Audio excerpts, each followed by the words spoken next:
మీ దోస్తు ఇన్నావే వచ్చింది మాధురి బాబు. దా ఏరి అమ్మ ఏడు పోయిరే అవుగా కలిసే వస్తాను. దా కనిపిస్తారే కనిపిస్తలేదు. ఇంటర్వ్యూ మీది ఇగో కేసీఆర్ దోస్తులు వచ్చిరా రా మాదన్న ఎట్లున్నావు బాగున్నావా మాది గట్టిగా ఉంటుంది ఇంటర్వ్యూ దయచేసి.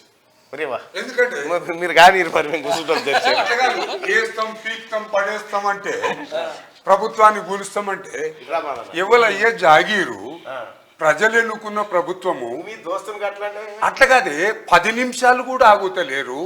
గత 100 రోజులు కూడా కాలేదు ప్రభుత్వం వచ్చి. తక్కువడు ఏం కాదు, అన్ని డక్కలు తినున్నోడు, అన్ని రాటు తేలినోడు, కష్టపడి పైకి వచ్చినోడు. రేవంత్ రెడ్డిని నువ్వు పడగొడతా ప్రభుత్వాన్ని అంటే మతి భ్రమించి మాట్లాడతాను పిచ్చిన కొడుకులు. ఈ సిగ్గుశరం అని ఎందుకు వస్తలేదు ఈ కొడుకులకు? అంటే పదవి లేకపోతే ఓర్చుకోరా? ఒక్క క్యూన్యూసే పడగొట్టిందట ప్రభుత్వాన్ని. It is 100% correct. That is Teenmar Mallanna, that is Teenmar Mallanna. Challenge చేసి చెప్తానా, ఈ కొడుకులకు పిచ్చిలేసిపోతుంది. ఎందుకంటే ఇప్పుడు కుక్క కలిస్తే మంచిగా పోయింది అంటారు. ఇంకేమంటారే? మంచిగా పోయిందంటారా? సంతోషంగా సంతోషం అంటే ఎట్లున్నారు అంటే వాడు కాకపోతే సరిపోయి మనకు అంతే.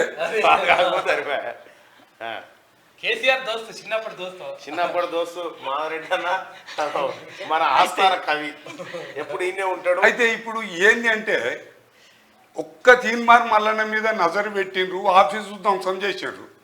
కొడుకుల్లారా అని మల్లారెడ్డి కూడా చెప్తాన్నా, వీన్నెవరినో దించుతా వాన్నెవరినో దించుతా కాదు. తొడగొట్టినావు సాలే అన్నావు, ఇప్పుడు ఎక్కడికి పోయినవురా? నువ్వు కాళ్ళ కిందికి పోయినావు, అరికాళ్ళు నాకుతానని పోతాను. నీకు సిగ్గు ఎట్లా అనిపిస్తలేదురా? అదో పుట్టుబడారా, రెడ్డి పుట్టుబడారా? మా ఇజ్జత్ ఎందుకు తీస్తున్నావురా నువ్వు? మేము కూడా రెడ్డి ఇళ్ళల్లోనే పుట్టాం రా.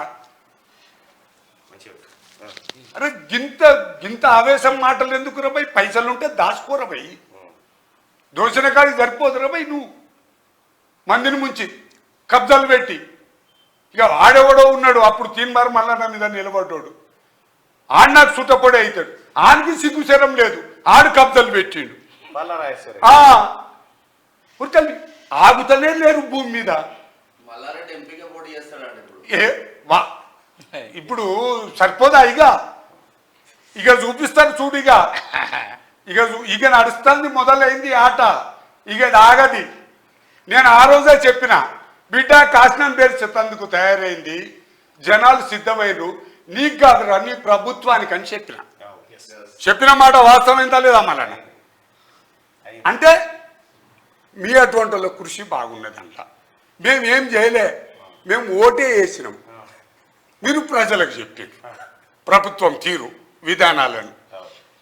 సచ్చి సర్గాన్నాడు రక్తానికి రక్తమే కక్కిండు స్తూపం ఓపెన్ చేసినప్పుడు గద్దరన్న 3 గంటలు కూర్చుండబెట్టిన ఫోటో నువ్వే పెట్టినావు కదనే. ఆ శాపం తలగదే. ఇప్పుడు అరికొస్తుంది కదా, ఇప్పుడు పోతే ఫోన్ చేస్తుంది, బంద్ చేయి చూద్దాం ఎవరు కొట్లప్పట మా భార్య కావచ్చు.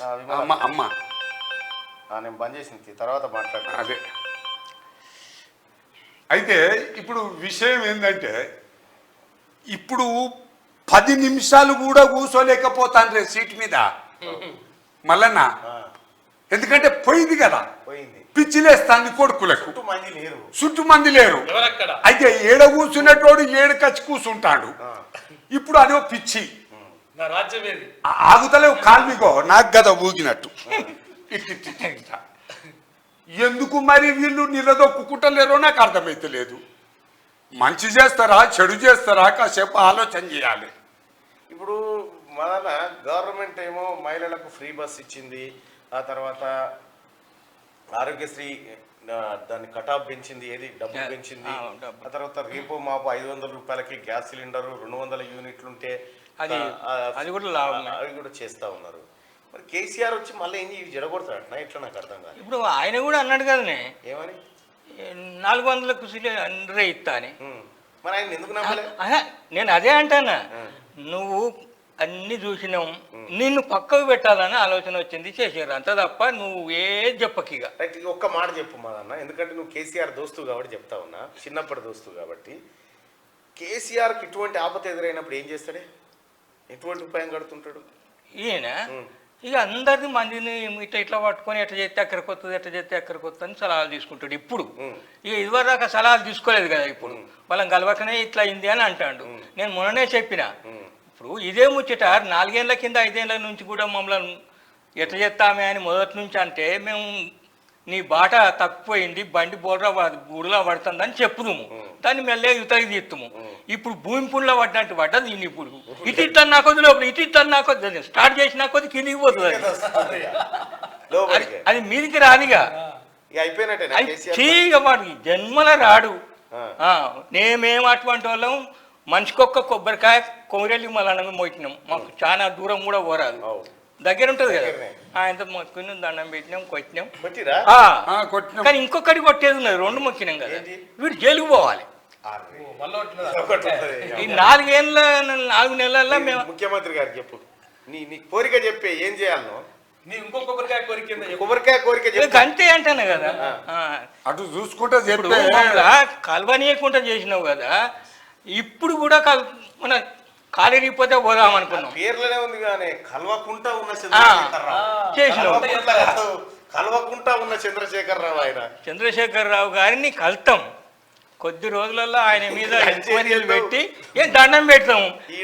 ఇరిగిందట, ఇరుగనే ఎట్లిరిగిందట ఏముంది, అది కొడుకు కోపం వచ్చి నువ్వు కేసిండు అని చెప్తాను, తానిండు అని చెప్తాను. అంత తప్ప ఇక వాళ్ళ ఇంట్లో ముచ్చట వాళ్ళకు